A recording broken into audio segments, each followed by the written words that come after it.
After Calabogie, it's time for some new tires. All right, so after Calabogie, I realized I needed some new tires.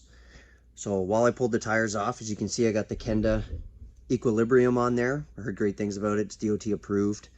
So that's the one I'm going to run. But I figured while I had it off, I would take a look at the wheel bearings. So I've done the other side of the rear wheel on the sprocket side, and it took me quite a while to figure it out.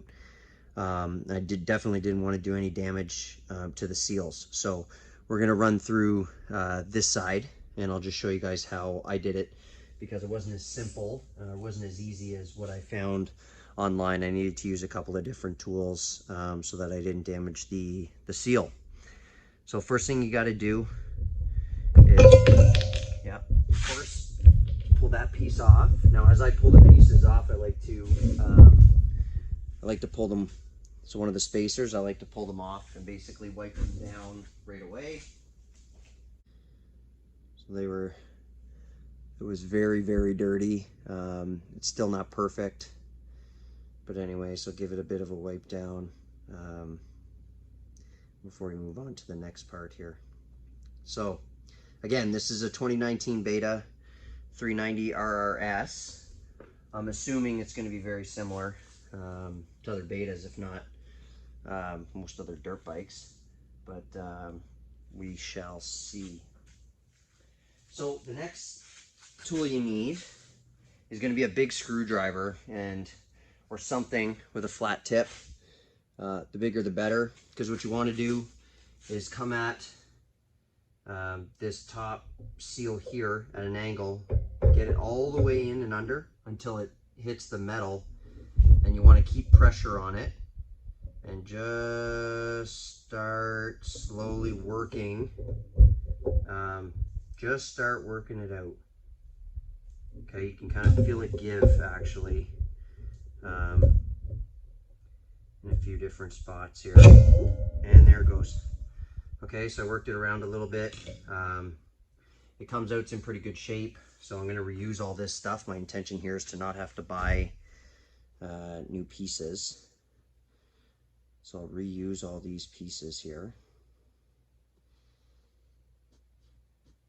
And again, I like to lay them out. You guys can't see that, but I'll lay it out kind of beside the project in order so that it goes back on. Now what's interesting about this piece is on the inside, one sec, on the inside right there, there's a metal spring, and I can see corrosion on them, on both of mine.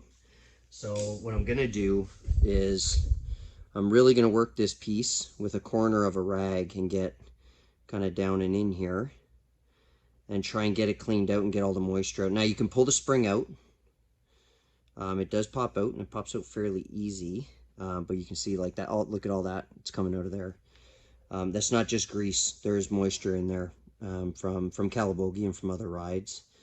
So I mean, I don't know if I want to do this after every ride, but I think if I grease it up well enough, it'll keep the moisture out. And I think what I'm running into here is, you know, the factory grease or lack thereof. Okay, so another tool you can use, or cotton swabs, I found have worked actually really well to get kind of some stubborn stuff out of there. Now you gotta watch it because they will leave, you know, cotton fibers kind of kicking around, but I mean, I don't think it's going to do that much damage, even if there was some left in there. And it really does a good job of getting in there and cleaning it all up. Look at that. Okay, so they are, I mean, it is very, very dirty, very dirty. And if you use a bit of a pick here, you can see again, right?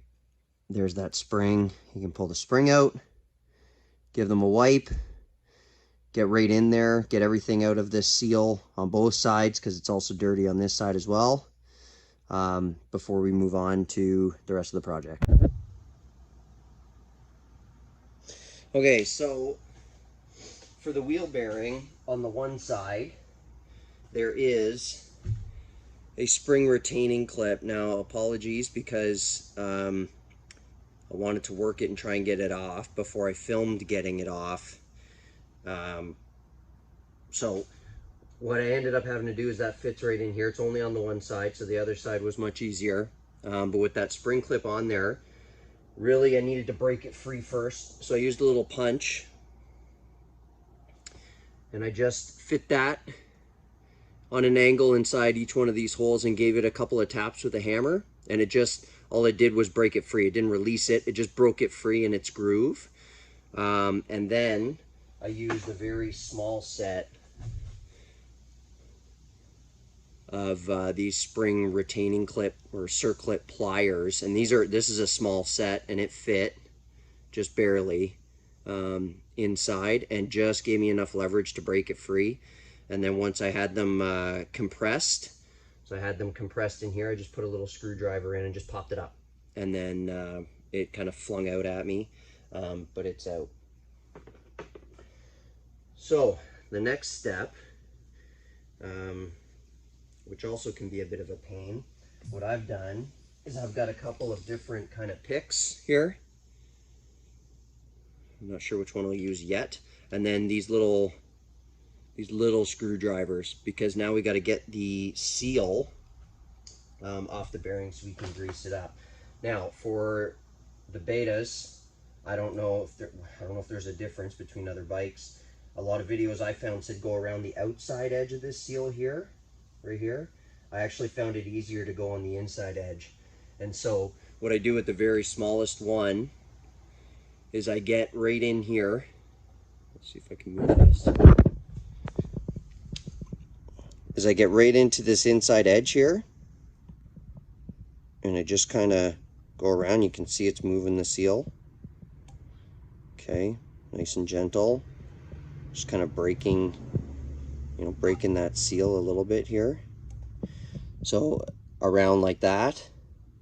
And then once I get it and I can see it kind of starting to move, what I'll do is I'll actually get the rubber out of the way, insert the next bigger screwdriver to make some room, and then get the pick in behind that next size screwdriver and just pop it out.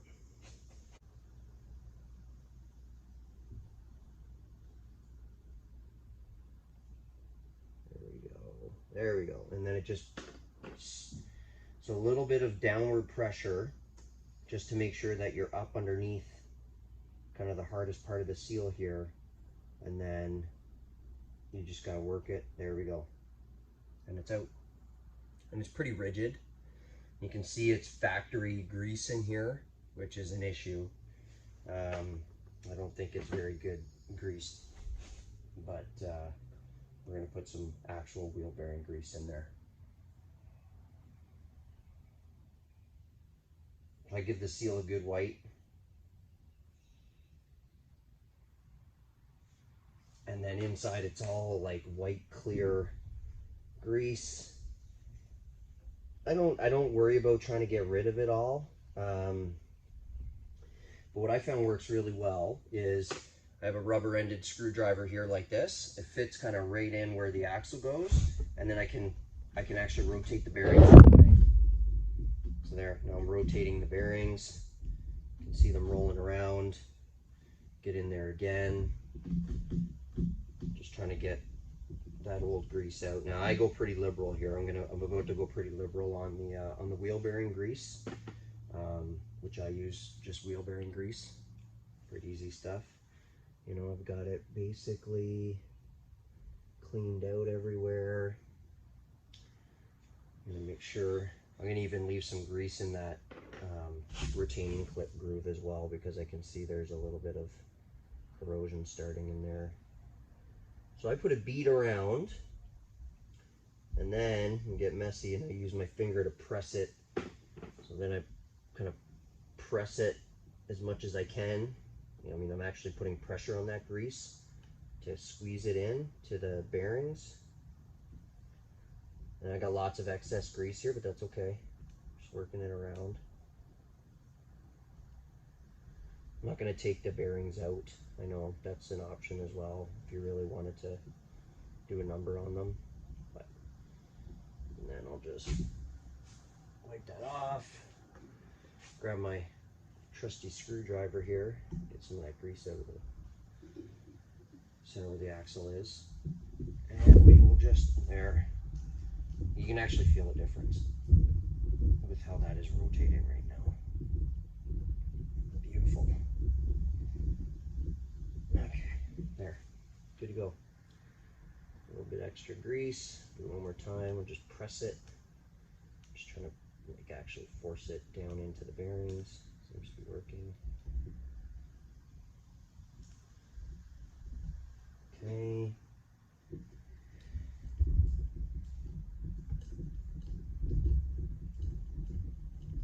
There. That feels good. Okay.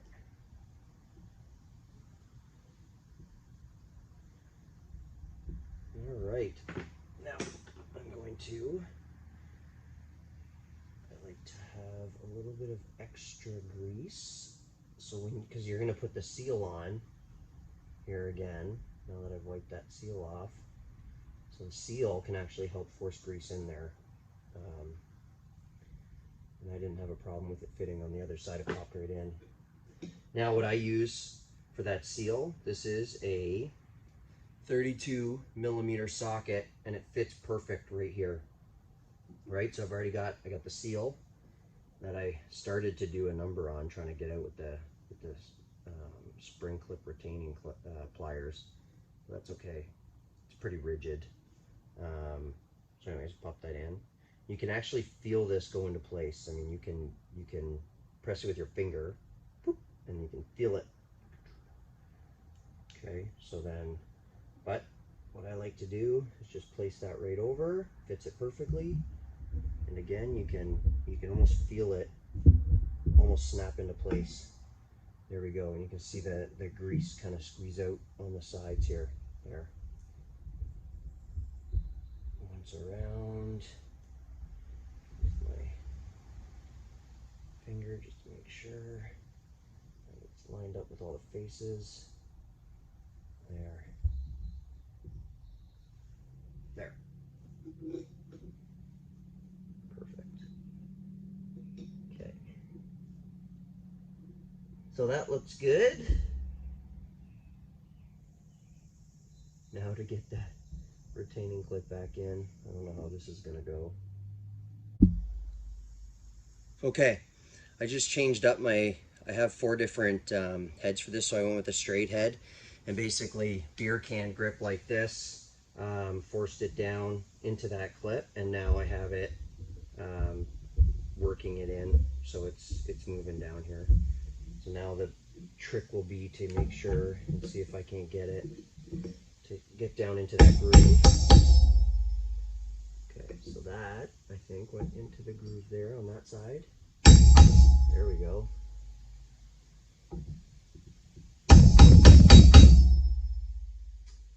Okay. All right. That went in better than I thought it was going to. That's good. Okay, I'm just going to wipe some grease off so I can confirm that it's actually down in that. It's down inside that groove. Okay, now as part of keeping this next seal on, which is the one I showed you which is the one I showed before with the little spring, I'm actually gonna put some grease into this groove here and work it in, and then put the spring clip, or this little spring retainer back on there. So as you work it, you can actually, that inside lip can kind of fold away. But I want to get some grease in here. Displace the moisture using grease. That's my goal. Okay, so there's a little bit of grease in there. That spring just slides right on. It's very easy to get on and off. Sits inside a little groove just on the inside there, so it's good. And then this next seal just presses in. I push it in till it's flush with with the outer edge of the hub here. There, perfect. It is not moving. And then we have our spacer, which needs to go back in. Listen, I know that sometimes grease can trap and hold dirt. My personal opinion on this, though, is that it's moisture from puddles, washing, that actually does the damage, not necessarily, you know, some dirt and grit that sticks to the grease, because, again, that dirt and grit needs to make it through both of these seals to get to the actual bearing. I personally feel like dirt has a harder time doing that than moisture does. So again, and I personally believe the grease adds. See that? And it just clicked in. You can hear it pop. I mean, they're tight fit all the way around. So I think if you keep it greased up and you look after it, it's not going to let much pass here. And so that's the whole goal. Here we go. Perfect. So this wheel is ready to go back on the bike. Now, I've already looked at the front. The front's the exact same thing. You got to pull out the initial spacer, then you got to pull out the first seal with the spring in it. Then you have to work either the circlip, depending on which side you're on, because it's only on the one side, and then you got to work that actual seal off of the bearings so that you can get the grease right into the bearings themselves, and then assemble it all back together. So I'm not going to show you that, but it's basically the same thing.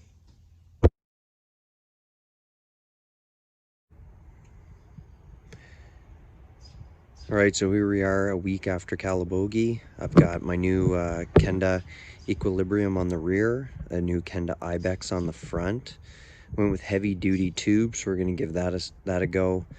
Yeah, I might switch to tubeless or one of the Moose designs later, but for right now I'm just gonna run heavy duty tubes in these things. So a bunch of maintenance done, oil changes, air filter, tires, re-greased wheel bearings, as you've seen in the video, and more maintenance videos to come.